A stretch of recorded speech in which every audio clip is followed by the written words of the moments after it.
Bienvenue dans les jeudis des professions de santé, bienvenue dans cet espace unique de débat télévisé. Alors notre cœur est composé de 2 oreillettes et de 2 ventricules qui battent de façon très précise et surtout harmonieuse. Ça, c'est pour la normalité. Mais parfois, le rythme n'est plus harmonieux. Le terme de fibrillation le décrit et selon l'endroit où il se passe, ventricule ou oreillette, on va parler de fibrillation ventriculaire ou atriale, avec pas les mêmes conséquences qui vont aller de la mort subite à la maladie silencieuse qui risque à tout moment de se transformer en AVC. Alors l'un des meilleurs spécialistes mondiaux est dans notre studio, le professeur Gilles Montalesco, est chef de service de cardiologie à l'hôpital Pitié-Salpêtrière, un véritable institut de cardiologie très impliqué dans la recherche internationale. Oui, c'est un gros institut de cardiologie où on fait du soin, de la recherche et de la formation. Alors pour la première fois dans cette émission, je le regrette, mais c'est pas tellement l'habitude. Un patient, et pas n'importe quel patient, puisque lui revient de la zone de notre existence que chacun de nous craint, celle entre la vie et la mort, puisque vous avez été, Tanguy Kefelec, victime d'un arrêt cardiaque, une mort subite. Racontez-nous. Donc par chance, c'est arrivé dans un magasin, donc devant témoin, puisque j'aurais été tout simplement chez moi, donc personne n'aurait pu prendre les bonnes mesures. Donc dans le magasin, il y avait la responsable qui a eu beaucoup de sang-froid, qui a pensé, puisque j'ai fait... Vous avez ressenti quoi, vous, au moment ? J'ai un trou noir même la semaine qui précède l'accident cardiaque, je ne sais pas ce qui s'est... Je n'ai aucun souvenir. Mais alors, comme tout le monde voit tout... Donc je suis tombé la tête en avant, par terre, je me suis effondré. Voilà, attendez, on s'arrête déjà là, parce que tous les gens qui nous regardent, certes, c'est les professions de santé, mais on a tous un petit côté Paris Match et Closer. Vous avez eu des sensations particulières ? Dans l'après-midi, c'est arrivé le soir, donc dans l'après-midi, j'avais annoncé à ma femme que soi-disant j'allais aller voir un médecin pour me faire un vaccin anti-tétanos. Ouais. C'était n'importe quoi, c'était un pur mensonge. Je devais en fait ne pas me sentir très bien et avoir quand même pensé... L'arrêt cardiaque, la mort, vous n'avez pas vu la grande lumière blanche. Et non, c'était juste une question très grand public, mais que tout le monde se pose. J'ai surtout vu du noir, voilà, mais j'ai l'impression d'avoir pas vécu... Non, j'ai pas vraiment vu de grande lumière blanche. Mais je me suis réveillé, puisque mon retour à la vie, mon retour physique, c'est après 10 jours de coma. Ah oui, vous avez fait 10 jours de coma, ça n'a pas été un choc électrique tout de suite qui vous a ramené à la vie? Non. Il y a un massage cardiaque qui m'a ramené à la vie, mais m'a ramené au bord de la vie, mais ça, je n'en ai aucun souvenir. Mais voilà, il y a un espace, je vous dis, même plutôt de 2 semaines, c'est 1 semaine avant l'arrêt cardiaque, et les 10 jours de coma aussi. Il les a passés chez vous, ces 10 jours? Non, pas chez nous, mais voilà, on voit des histoires comme ça régulièrement, et c'est souvent ça, c'est souvent un trou noir avec une amnésie même... Mais la durée de coma est proportionnelle à la gravité de l'arrêt cardiaque ou pas? Non. Parce que vous êtes en pleine forme aujourd'hui.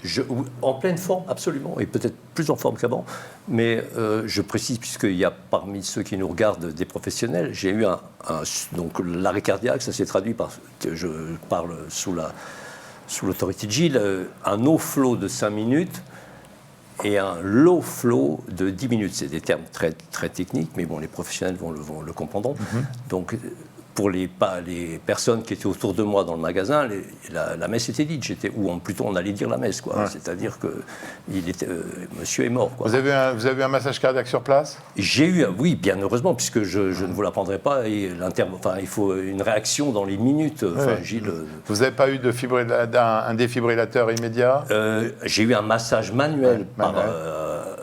Par chance, puisque... Vous avez eu beaucoup de chance, parce que... Beaucoup de chance, non, parce qu'il y avait un médecin de l'autre côté de la rue, mais il fallait que le médecin soit là, il fallait que la concierge ouvre la porte, il fallait que le code du médecin fonctionne aussi, etc. Il fallait qu'il traverse la rue, mais il était en face, voilà. Donc il a pu procéder à un massage cardiaque. C'était, je précise, un médecin qui avait fait je ne dirais que son prénom, mais puisque nous sommes devenus amis, il a été aussi très marqué par cette expérience, Hervé. Donc Hervé avait fait de la médecine de guerre, donc c'était quelque chose qui se retrouvait avec un corps par terre effondré, un corps mort. Il a eu le sang-froid et la résistance physique aussi pour procéder à la... Donc c'est des conditions exceptionnelles. On peut le qualifier ainsi, oui. C'est quand même effrayant. Vous auriez été en Suède, vous auriez eu dans le magasin 10 personnes qui savaient faire le massage cardiaque. En France, c'est inadmissible, Gilles. On est en retard. Mais ça, c'est pas du retard, c'est criminel.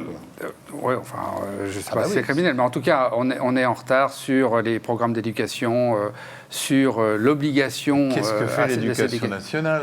Eh bien, ils font un petit peu, mais pas assez. Et on sait en plus que même s'ils le font, il faut répéter régulièrement ces formations. Et que si elles ne sont pas répétées, elles sont oubliées. Et que il faut arriver aussi, le jour venu, à lever l'inhibition. Et c'est typique des défibrillateurs. C'est-à-dire que souvent, dans une société, il y a un défibrillateur dans le hall, on demande au personnel d'être formé, on les forme une fois, puis plus jamais après. Et le jour venu, personne n'ose ouvrir la boîte. Jonathan Jean-Jacques, vous êtes psychologue, donc on pourrait dire que les mots sont assez dérisoires face à la technicité que demande un cas comme celui-là. Mais c'est quoi vos mots pour persuader les gens qu'il faut apprendre des massages? C'est quoi les mots qu'un psychologue peut dire pour que la situation change? Alors, je ne vais pas avoir les mêmes mots avec tout le monde. Et du coup, je pense qu'il n'y a pas de réponse universelle à ça. C'est plutôt d'aller chercher quelles sont les valeurs de chaque personne, qu'est-ce qui est important pour chacun, afin qu'eux trouvent un peu leur propre façon de s'approprier ces obligations-là, quoi. Et au décours d'un arrêt cardiaque, une mort subite comme ça, vous avez un rôle important. Je vais vous poser la question à vous et à Tanguy. Vous intervenez très vite parce que ça ne va pas être facile de se réveiller d'une mort subite. Alors, j'interviens pas très vite dans la mesure où, moi, à la base, mon rôle officiel au sein de l'Institut de cardiologie, c'est de faire de la recherche. Mais effectivement... Vous avez des confrères qui sont sur le terrain. Alors, pas... Ah, non, dit le professeur. Et non, c'est bien ça le problème. Il n'y a pas de psychologue. Moi, quand je demande des psychologues à l'hôpital, on me dit, mais quel poste d'infirmière vous rendez? C'est pas possible de fonctionner comme ça. Mais ça prouve aussi le fossé qu'il y a entre la nécessité d'avoir les psychologues. Donc ça, Jonathan est un psychologue qui est rémunéré par notre association. D'accord. Parce que... Tanguy, quand vous avez fait cette mort subite que vous avez récupérée, psychologiquement, vous avez été pris en charge. Comment on vit avec cette idée-là? Je n'ai pas, justement, c'est pour ça que j'ai eu aussi spontanément, je me suis impliqué dans l'association qu'avait créée Gilles, Parole et Réaction. C'est qu'effectivement, à la sorte, j'ai quand même eu un mois de convalescence. Avec un petit entretien à l'issue de cette convalescence avec un psychologue qui m'a donné quelques conseils. Enfin bon, tout ça se fait évidemment très rapidement. Et après, effectivement, on se retrouve chez soi, on reprend plus ou moins sa vie. Et évidemment, on se pose beaucoup de questions. On vit avec... moi, je ne suis pas d'un tempérament très angoissé, mais bon, par moments, on a tendance à se palper. Est-ce que le cœur, on le cherche? Enfin, voilà, est-ce que tout va bien? Et à ce moment-là, on aimerait pouvoir se tourner vers des interlocuteurs, vers des associations telles que les nôtres, c'est-à-dire des gens qui vous écoutent, qui comprennent ce que vous ressentez, et surtout, je précise, il faut laisser un peu tranquille l'entourage. L'entourage, il a été lui aussi choqué un peu. Bon, moi j'ai une épouse, un enfant, on peut c'est une thérapie familiale qu'il faudrait alors là, non? Non, c'est une aventure individuelle, c'est une thérapie familiale. Vous avez dit, votre femme, elle vous a vu mort. Non, elle ne m'a pas vu mort, elle m'a vu dans le coma. Elle m'a vu sortir du coma. Donc vos enfants... Non, elle vous a vu pendant 10 jours dans le coma, vous avez un trou noir, mais elle n'a pas le même trou noir que vous. Donc je veux dire simplement que c'est encore un truc qui n'est pas pris en compte dans notre médecine. On a su constater. Votre médecin généraliste vous a assisté? J'ai changé de médecin général. Enfin, ma femme a décidé parce qu'elle trouvait... Non, puis si vous le regardez, vous voyez qu'il va bien. Je termine juste, c'est celui qui m'a fait le massage cardiaque, qui m'a sauvé la vie. Donc il y a un lien qui s'est établi entre nous. Il est généraliste aussi. Donc maintenant... Alors, dans la mort subite, c'est une émission qui est sur les troubles du rythme. Oui. Quelle est la place de la fibrillation ventriculaire? Qu'est-ce que c'est? Parce que c'est une fibrillation ventriculaire. C'est le trouble du rythme le plus grave, celui qui cause l'arrêt cardio-respiratoire. Et donc, il y a des gestes à mettre en place immédiatement. Et quand Tanguy dit il y a une période de no-flow de 5 minutes, eh ben, on voit qu'il y a eu un désarroi quand même des gens qui étaient là. Un no-flow, c'est pas de massage cardiaque pendant 5 minutes. Ah, vous n'avez pas été massé pendant 5 minutes? Un cœur à l'arrêt. C'est un cœur à l'arrêt non massé. C'est limite, hein? Oui, mais après, le low flow, Ouais. c'est le déclenchement du massage cardiaque. Et donc, c'est le laps de temps entre qu'est-ce qui se passe, je réalise que c'est ou pas un arrêt cardiaque. En l'occurrence ici, je traverse la rue pour aller chercher le médecin qui est en face, qui lui va arriver le plus vite possible. Et 5 minutes plus tard démarre le massage cardiaque. Donc on dit à tout le monde que, quel que soit le personnel de santé, qui ne sont pas tous formés au massage cardiaque, loin de là, que même si on ne sait pas faire, appuyer, c'est déjà quelque chose.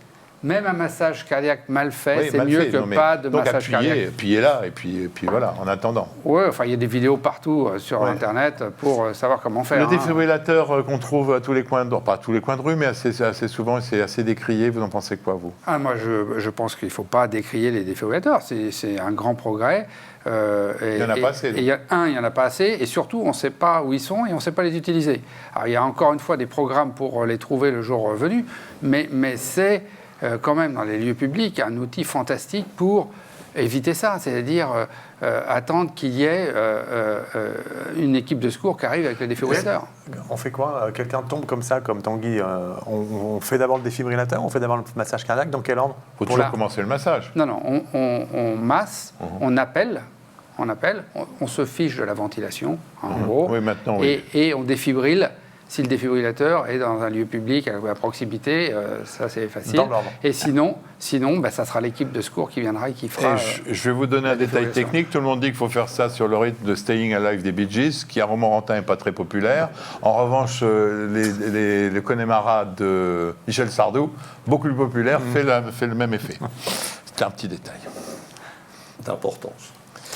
Les causes principales de ces, en dehors de la fibrillation ventriculaire, est-ce qu'il y a des pathologies sous-jacentes? Est-ce que c'est l'infarctus qui provoque la fibrillation ventriculaire? Est-ce qu'il y a d'autres troubles du rythme? Alors, oui, l'infarctus est une grande cause de fibrillation ventriculaire. Et bien évidemment, c'est la complication rythmique grave de l'infarctus du myocarde. Et ce n'est pas pour rien qu'on a en gros 40% d'infarctus du myocarde qui n'arrivent pas à vivre à l'hôpital. C'est ce qui s'est passé. C'est qu'il y a eu une fibrillation ventriculaire avant même qu'on puisse enclencher la chaîne de soins. Donc ça, c'est la complication la plus grave de l'infarctus du myocarde et qui peut survenir très vite. Et c'est pour ça aussi que quand dans la famille, à la maison, il y a un infarctus du myocarde, on ne met pas le patient ou la patiente dans la voiture pour l'amener à l'hôpital. Parce que la fibrillation ventriculaire dans la voiture, c'est ingérable. Donc toute famille où il y a un 15. infarctus doit savoir les gestes d'urgence. Ouais, Déjà... Tout le monde. Mais tout le monde devrait. Tout le monde devrait déjà savoir, au moins voilà. ça. Mais lui, c'était pas un infarctus, Tanguy? On s'est qualifié sur les comptes rendus d'arrêt cardiaque. Oui, mais lui, les comptes rendus, c'est pas lui qui les fait, c'est vous. Donc, Et le secret médical, c'est le secret médical, mon cher ami. D'accord, est-ce que vous... d'accord, bon, alors on n'a pas le droit de dire. Juste un tout petit point. Bon, évidemment, moi-même, je suis fautif. Je ne me suis toujours pas mis à l'apprentissage du massage cardiaque. Mais il faut masser, mais il faut être aussi armé psychologiquement. Je repense à mon médecin, enfin celui qui m'a sauvé la vie. Il avait ma vie dans ses mains. C'est quand même son boulot. Là. Alors, oui, on va déjà dire que c'est bien qu'il ait su les gestes d'urgence, mais enfin, c'est quand même quelque chose qu'il a dû apprendre dans son boulot, et qu'il soit armé face à ça. Oui, mais le citoyen de base... justement, voilà. Tiens, Jonathan, vous en pensez quoi, ça, le fait d'avoir la vie des gens entre ses mains? Je pense que c'est effectivement très très effrayant et je rejoins ce que disait Gilles tout à l'heure. Si on se forme une fois, sur le coup, on va bien avoir en tête tout ce qu'il faut faire. Donc, a priori, s'il arrive quelque chose de grave à quelqu'un dans l'entourage dans les semaines qui viennent, on va se souvenir de ce qu'il faut faire. Le problème, c'est que quand ça a lieu plusieurs années après, on a oublié et on sait que la répétition fixe la notion. D'où l'intérêt des émissions de santé sur les grands médias. Exactement. On est d'accord. Pouvoir se former régulièrement. Il y a un aspect que vous m'avez expliqué hors plateau. Tanguy, c'est que quand vous êtes tombé, vous aviez la figure ensanglantée et donc qui est parfois repoussoire. Est-ce que dans les formations de gestes de secours, on apprend aussi à gérer, on va dire, des situations où parfois on peut se tromper d'urgence, entre guillemets? Est-ce que ça, c'est des choses qui sont suffisamment enseignées, même y compris pour les médecins généralistes d'ailleurs, ou les pharmaciens, ou les infirmiers libéraux? C'est ce qui fait toute la différence entre un arrêt cardiaque devant témoin, où on voit le patient s'effondrer et se blesser, et l'absence de témoin, et le témoin arrive plus tard, et voit quelqu'un de blessé à terre, et ne va pas forcément penser que c'est un arrêt cardiaque, mais plutôt penser que c'est un trauma crânien. On prend le pouls où, du coup? Le premier réflexe à prendre, c'est le pouls carotidien. C'est le plus simple. Ça, ou fémoral sur une grosse artère, et on regarde s'il y a un pouls, on regarde s'il y a une respiration, ça se voit, un thorax qui respire. C'est quoi le low flow Le low flow, c'est Non, mais définitif. Vous avez dit la 5 minutes pour Tanguy. Le no flow. No flow, excusez-moi, le no flow. Le no flow. Il n'y a pas, mais voilà, au-delà de 5 minutes, c'est ennuyeux. D'accord. Et normalement, le no-flow, c'est moins d'1 minute, quoi, devant témoin. Ouais. C'est. Ça fait rire Tanguy de ces chiffres-là. Ça fait pas rire. On apprécie. Ça fait rire à la vie. Oui, on apprécie. Alors, je vais poser une question très indiscrète, si vous n'écoutez pas. Quel est son risque de récidive? Encore une fois, je ne parle pas de son dossier médical. Ah bon? Alors, on vous a dit le risque de récidive? Oui, je consulte un cardiologue. Tous les ans à l'hôpital Cochin. D'abord, il y a quelques temps, c'était tous les 6 mois. Maintenant, c'était tous les ans. Il y a combien de temps votre... Il y a 5 ans et demi. Et il paraît-il, après 5 ans, je suis sorti, je suis en eau calme. Enfin, après, tout peut arriver dans la vie. Mais il m'a dit, c'est la première année que là, il y a un risque de récidive, d'après ce qui m'a été dit, de 20%. C'est beaucoup. C'est pas exactement, oui, c'est beaucoup. Oui, c'est beaucoup. Surtout quand soi-même, on a été dans les 2% qu'il fallait. On peut aussi être dans les pourcentages qui ne sont pas heureux. Donc, voilà, normalement... Vous aviez quel âge au moment de l'arrêt cardiaque? 60 ans. 60 ans. On dit quoi, justement? Comment on suit ces gens-là? Je suppose que vous n'avez pas de psychologue qui vous suit. Aucun, non. Ouais. Bon. Enfin, ça serait souhaitable, pas souhaitable?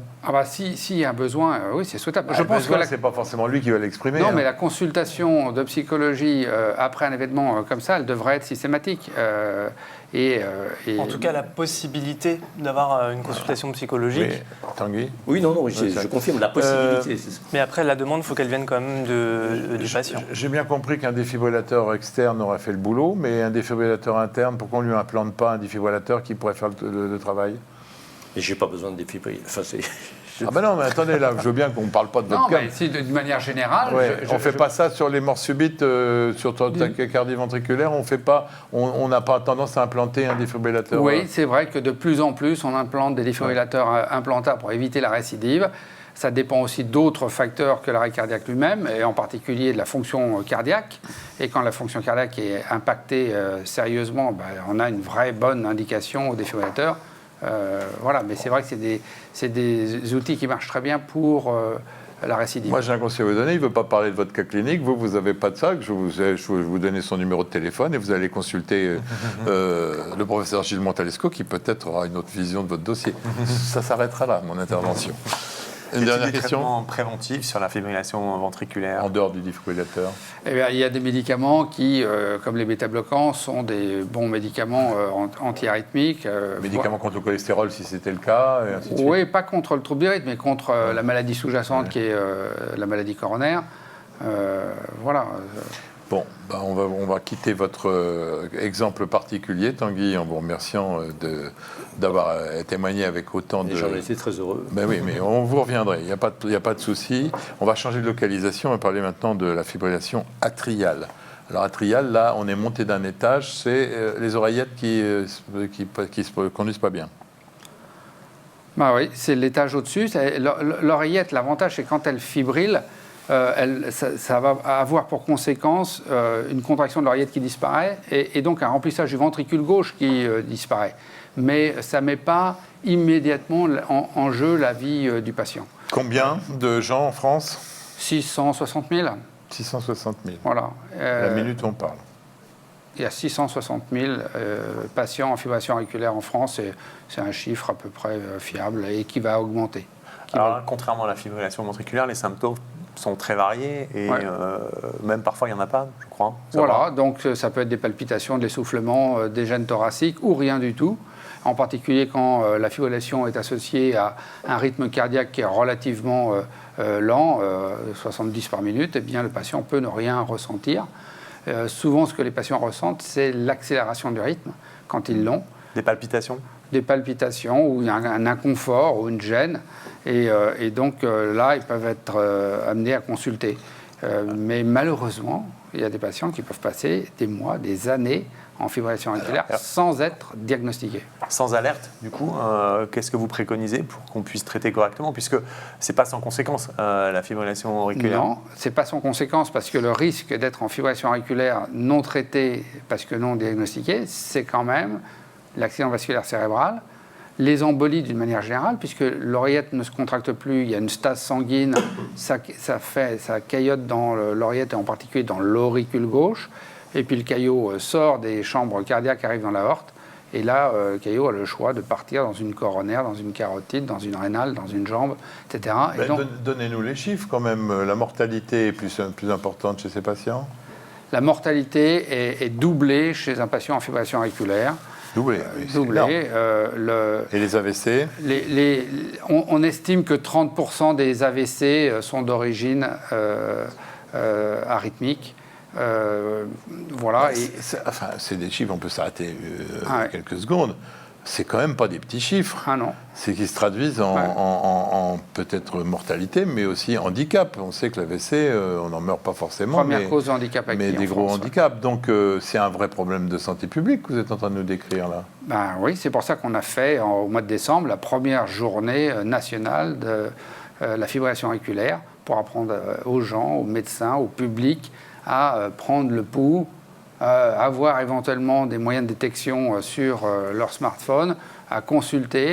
Et on a fait de la détection gratuite partout en France lors de cette journée. On va détailler ça.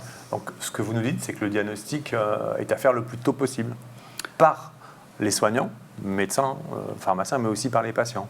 Par les gens eux-mêmes. Prenez votre pouls comme vous prenez votre tension artérielle.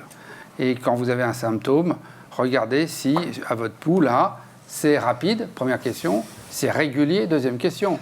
Ouais, et si ce n'est pas régulier, il faut avoir un électrocardiogramme. Mais ça concerne toutes les professions de santé. C'est-à-dire que toutes les infirmières qui nous regardent, tous les pharmaciens qui nous regardent. Pharmacien, c'est pas facile de prendre le pouls, mais il peut au moins donner le message. Oui, mais c'est pas facile, mais ils ont des tensiomètres dans les pharmacies, oui, c'est vrai. Dont la plupart affichent irrégularité ou régularité de la prise de pouls sur une période qui est très courte. Ça m'arrive de rentrer dans la pharmacie, j'ai jamais vu un patient se faire ou prendre la tension ou se faire prendre son pouls devant moi. Donc c'est quand même... c'est dommage. Le pouls, ils peuvent le faire eux-mêmes. Et l'appareil attention, il suffit d'en avoir un par famille et de le faire tourner. Hein. Ouais, d'accord. Mais Jonathan, comment on fait quand on est psychologue pour que les Français s'intéressent à leur santé? Alors déjà, quand ils ont quelque chose, ils ne s'y intéressent pas, mais alors là, ils n'ont rien. Ah oui, vous pointez du doigt un vrai problème. Et en cardiologie, de manière générale, on sait que... Et vous travaillez dessus? Vous faites quoi? Oui, moi je travaille justement sur l'observance thérapeutique. Vous faites de la recherche, donc ça consiste à quoi? Je fais de l'observance... Être dans la rue avec une pancarte en disant « prenez votre pouls », c'est quoi? Non, c'est de rencontrer les patients en chambre et de leur faire passer des questionnaires sur différents aspects de leur psychologie. Et ensuite, on va relever des éléments dans leur dossier médical pour pouvoir mettre en lien des variables biologiques avec des variables psychologiques et voir ce qui va influencer justement, ce qui pourrait influencer l'observance thérapeutique. Vous avez les bons résultats? C'est encore en cours. C'est encore en cours. Pour le moment. Ça, c'est nouveau d'avoir un psychologue dans une équipe comme ça, qui fait de la recherche? Oui, moi je pense que dans un service de cardiologie, on a quand même des patients qui sont exposés à des problèmes de ce type, parce que je veux dire, entre les patients qui font un arrêt cardiaque, un infarctus du myocarde ou qui sont en attente de transplantation, ils ont de quoi quand même se poser des questions. Et dans mon service de cardiologie, qui est quand même un gros service de cardiologie de ce pays, on n'a pas de psychologue attitré. Et donc l'association a décidé d'avoir un psychologue et de le rémunérer pour répondre aux demandes des patients, mais parfois du personnel. Il ne faut quand même pas oublier aussi que il y a des personnels de santé, des infirmières qui sont au premier rang et que un vendredi soir, discuter avec un patient qui a 30 ans, qui est en insuffisance cardiaque terminale et qui est en attente de greffe et dont le cœur n'arrive pas, c'est compliqué pour le patient, mais c'est aussi compliqué pour l'infirmière. Et que donc, on fait, avec Jonathan, ce travail-là auprès des personnels de santé. C'est un service qui marche sur la tête, si je comprends bien, quand vous nous dites des choses comme ça. Ça s'appelle la pénurie de personnel. C'est tellement, mais c'est tellement évident. Enfin, je pense que tous ceux qui nous écoutent sont révoltés par ce que vous venez de dire. Ça s'appelle la pénurie de personnel. Oui. Et donc face à cela, vous préconisez aux patients de savoir prendre leur pouls. Est-ce que vous pouvez leur expliquer et aux professionnels de santé pour qu'ils puissent aussi faire le travail auprès de leurs patients comment prendre son pouls, combien de temps et quel est un pouls normal et comment réagir face à ces irrégularités, brièvement? Eh bien, il faut une artère superficielle palpable. La plus connue, c'est la radiale ici, mais c'est vrai que pour le grand public, ce n'est pas toujours simple de la trouver. Ce que font les sportifs, et ils ont raison, ils prennent une artère un peu plus grosse au cou, la carotide, et là, on la sent bien. Il faut appuyer. Il faut appuyer un petit peu pour la trouver, mais elle n'est pas loin. Et puis, on a la notion de régularité ou pas, et la notion de rapidité ou pas. Et donc, on a le diagnostic très rapidement. On la prend combien de temps? 15 secondes, 20 Alors, secondes, non, 30 15 secondes, c'est sans doute pas assez.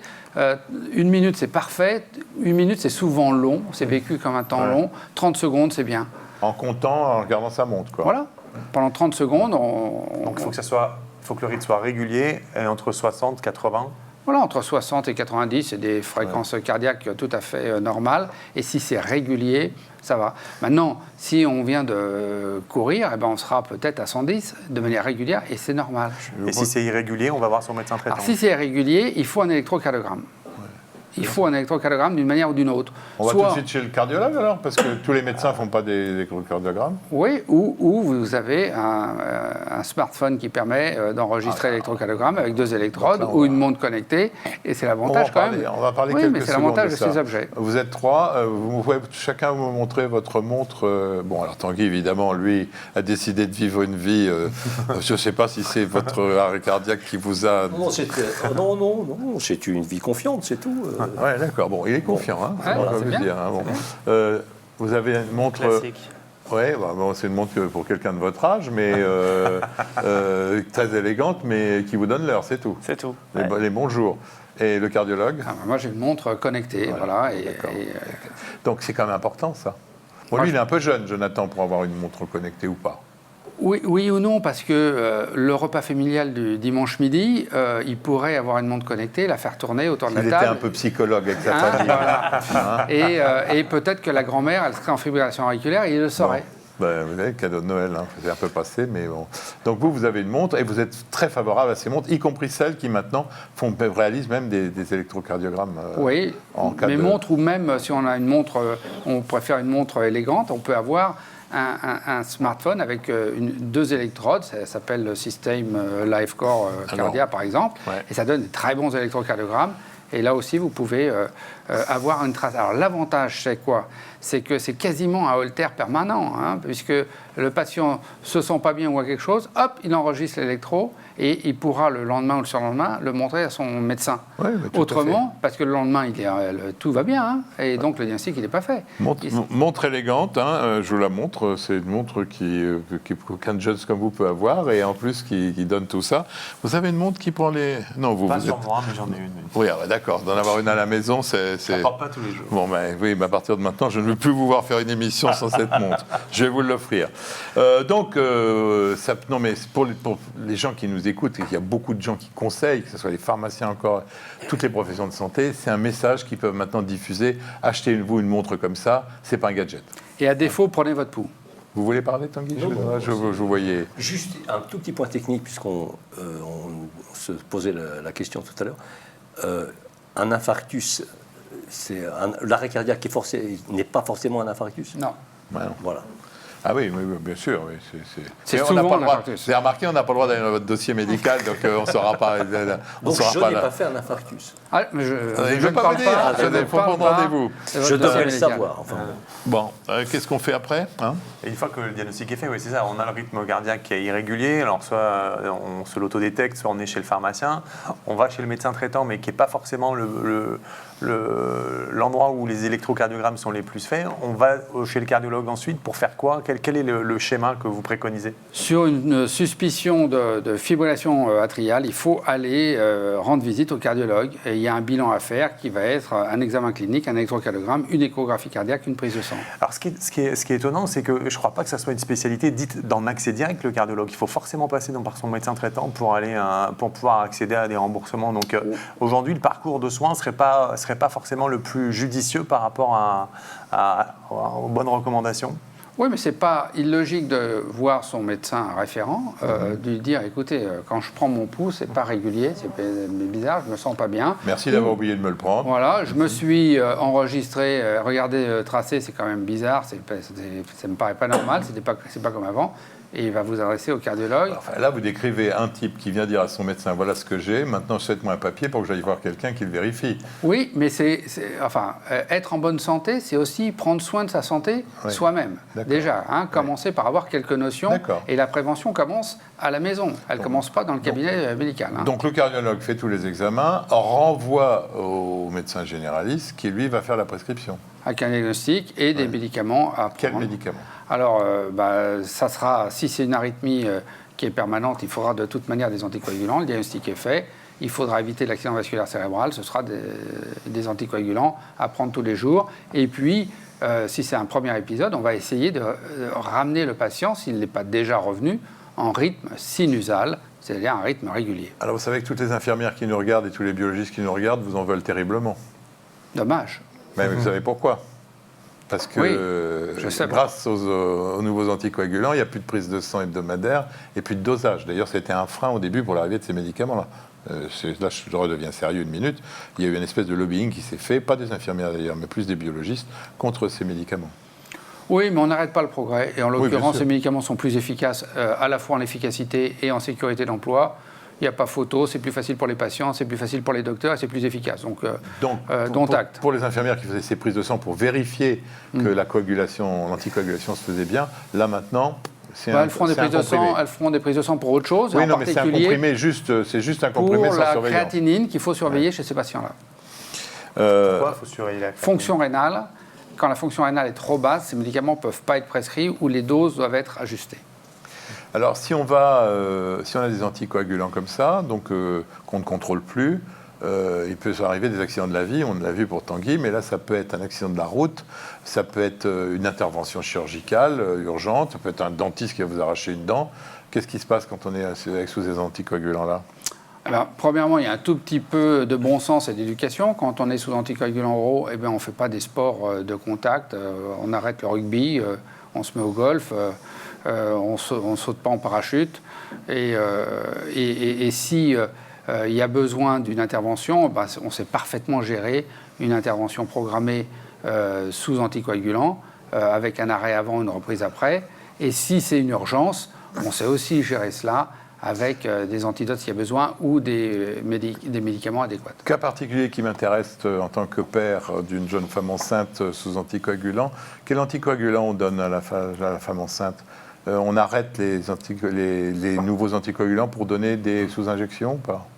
Alors, pour la femme enceinte, c'est compliqué. C'est vraiment une affaire de spécialistes. Les anciens anticoagulants, les antivitamines K, peuvent être prescrits à la femme enceinte, mais pas pendant le premier trimestre, parce qu'il y a des effets tératogènes. Les héparines de bas poids moléculaire sont largement utilisées chez la femme enceinte. Mais pas les NACO. Les NACO, on ne sait pas encore. On n'a pas de données, il n'y a pas d'études. Donc, ce qui fait que pour faire un accouchement, il faut le déclencher quand on est sous anticoagulant. Oui, mais alors, jeune femme enceinte sous NACO, il faudra me donner l'indication. Non, mais je ne parle pas sous NACO, je parle sous héparine de bas poids. Oui, ça s'arrange, mais il n'y a quand même pas énormément de jeunes femmes enceintes avec une indication à des NACO. Non, je ne parle pas des NACO, je parle des HBPM. Oui, alors les HBPM, ça se gère très facilement depuis très longtemps chez ces patientes. Au niveau thérapeutique, c'est des traitements à vie, c'est une maladie chronique. Alors comment ça se passe? Une fois qu'on a diagnostiqué, on a son traitement initial, on en prend pour toute la vie? Oui, en général, les anticoagulants, c'est souvent prolongé parce que c'est une mesure de prévention de l'accident vasculaire cérébral. Soit on est en fibrillation auriculaire permanente et donc il faut les prendre en permanence, soit elle est paroxystique, le risque est le même, soit on a eu un traitement qui a réduit le rythme, qui retourne en rythme sinusal et qui a traité la cause, c'est l'ablation. Et à ce moment-là, on peut discuter chez des sujets jeunes qui sont à très faible risque d'arrêter les anticoagulants après quelques mois. Alors là, vous avez raconté l'histoire un peu rapidement. Les anticoagulants, on a bien compris que ça va réduire, mais il y a aussi des techniques où des gens vont directement dans le cœur faire une action. Racontez-nous. C'est ce qu'on appelle les techniques d'ablation, où on va aller dans les veines pulmonaires, parce que ça part de là, avec de la cryothérapie ou de la radiofréquence, du chaud ou du froid, on va aller brûler ces petites zones qui déclenchent la fibrillation auriculaire. Ça marche bien chez les sujets jeunes en particulier, quand la maladie débute, et c'est là qu'il faut le faire.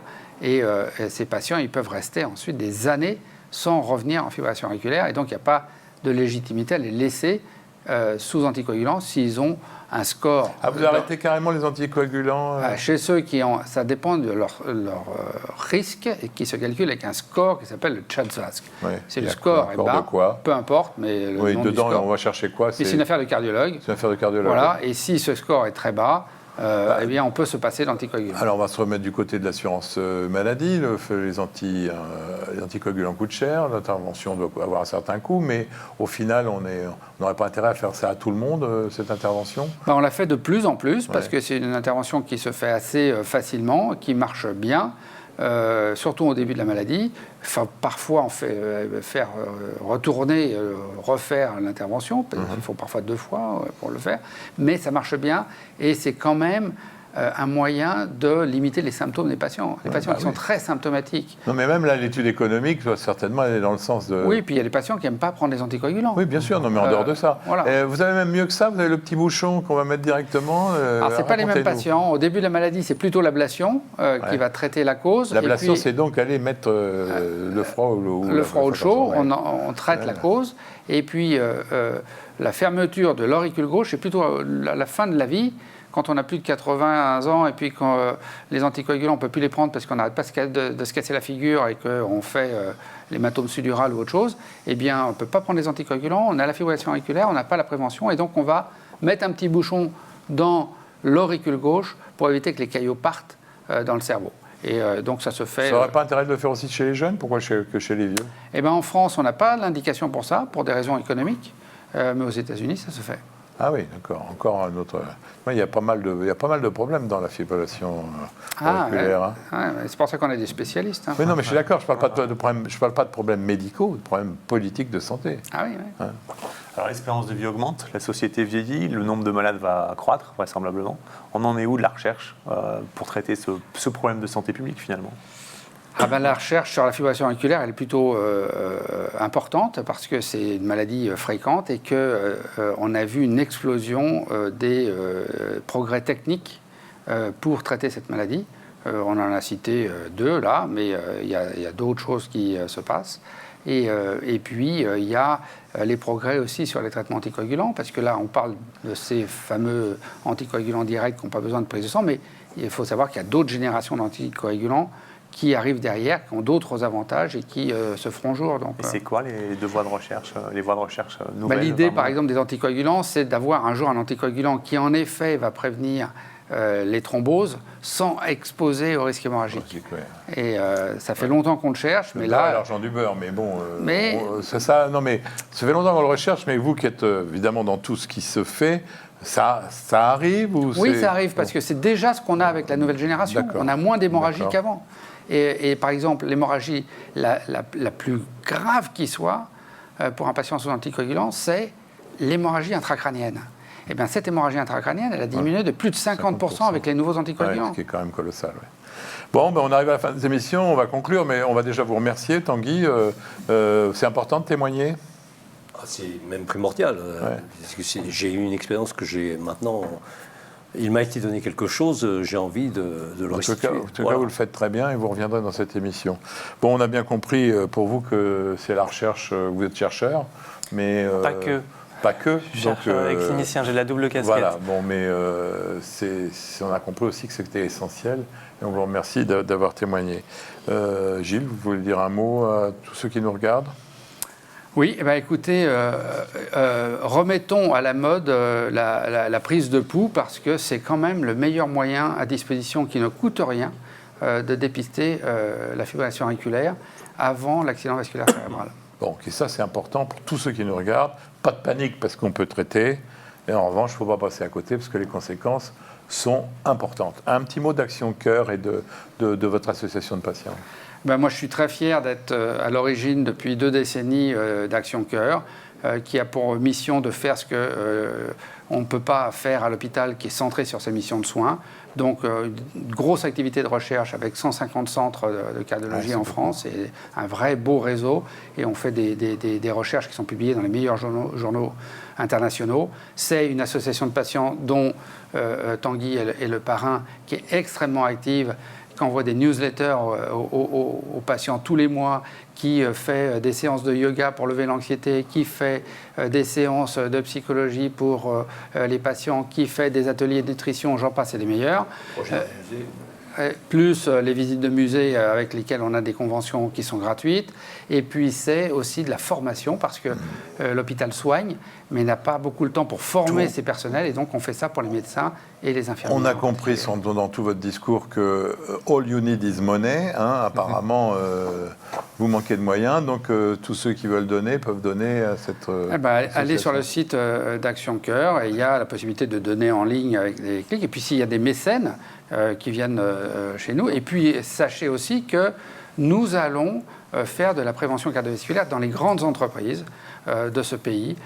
Les médecins se déplacent de manière bénévole et forment le personnel à la prévention cardiovasculaire, aux gestes d'urgence par exemple, et que ce qu'on demande, c'est qu'il y ait un don derrière à l'association pour cette activité bénévole. Bon, vous aviez fait votre chèque à titre personnel, je vais vous demander de conclure, Nicolas. Très bien, avec ma montre et mon chèque, je vais pouvoir conclure. Merci Jean-François de ces prescriptions, cher docteur Lemoine. Non, mais écoutez, la fréquence de cette maladie et des troubles du rythme est très importante, vous l'avez dit, et les conséquences entre la mort subite et l'accident vasculaire cérébral sont extrêmement importantes aussi. Et je crois que ce qu'il y a à retenir, c'est que c'est vraiment une question d'abord et avant tout de prévention et de dépistage, parce qu'on sait traiter. Et c'est peut-être le message à faire passer à tous les professionnels de santé. Il y a un rôle de prévention et de dépistage pour pouvoir après convenablement prendre en charge les patients, et on le peut. Donc moi, je suis ravi qu'on puisse aider à cela à travers cette émission. Et je rappelle que vous êtes de spécialité médecin de santé publique. On a bien reconnu à votre conclusion que vous aviez une haute idée de votre métier, et c'est normal. Cette émission est terminée. Elle était un peu plus longue que d'habitude, mais parce qu'on a eu des témoignages exceptionnels. Merci à tous ceux qui nous regardent. Alors, si vous voulez revoir nos émissions, il y a notre chaîne YouTube, Fréquence Médicale, qui marche de façon exceptionnelle. Allez sur YouTube, tapez Fréquence Médicale et vous allez voir. En attendant notre prochain rendez-vous, portez-vous bien.